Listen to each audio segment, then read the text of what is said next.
জাতীয় দলে সাকিব আল হাসানের সম্ভাব্য প্রত্যাবর্তন ঘিরে বাংলাদেশ ক্রিকেটে নতুন আলোচনার জন্ম হয়েছে।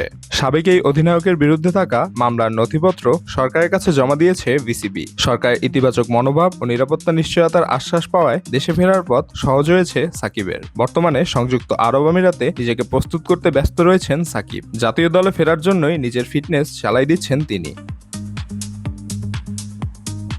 সামনেই বাংলাদেশের ব্যস্ত আন্তর্জাতিক সূচি। টি-20 বিশ্বকাপ শেষ হয়ে যাওয়ার পর মার্চে ঢাকায় 3 ম্যাচের ওয়ানডে সিরিজ খেলতে আসবে পাকিস্তান দল। 11, 13 এবং 15 মার্চ অনুষ্ঠিত হবে ম্যাচগুলো, যার ভেন্যু শেরেবাংলা জাতীয় ক্রিকেট স্টেডিয়াম। সিরিজের আগে পাকিস্তান দল 9 মার্চ ঢাকা পৌঁছাবে। সাকিবের দেশে ফেরার সম্ভাবনা থাকায় তার খেলা নিয়ে সমর্থকদের মধ্যে বাড়ছে আগ্রহ, যদিও দলে তার অন্তর্ভুক্তি নির্বাচকদের সিদ্ধান্তের উপরই নির্ভর করছে। আগামী আগস্টে বাংলাদেশ দল প্রায় 23 বছর পর অস্ট্রেলিয়ায় টেস্ট সিরিজ খেলতে যাবে। 2 ম্যাচের সিরিজের প্রথম টেস্ট অনুষ্ঠিত হবে 13 আগস্ট ডারউইনের মারারা স্টেডিয়ামে। দ্বিতীয় ম্যাচ হবে 22 আগস্ট ম্যাকাইয়ের গ্রেট ব্যারিয়ার রিফ অ্যারেনায়। ম্যাকাইয়ে এটি হবে প্রথম টেস্ট আয়োজন, আর ডারউইনেও দীর্ঘ বিরতির পর টেস্ট ক্রিকেট ফিরছে। সব মিলিয়ে পাকিস্তান সিরিজ, অস্ট্রেলিয়া সফর এবং সাকিব আল হাসানের সম্ভাব্য প্রত্যাবর্তন, এই তিনটি বিষয়ই এখন বাংলাদেশ ক্রিকেট অঙ্গনে প্রধান আলোচনার কেন্দ্রবিন্দু।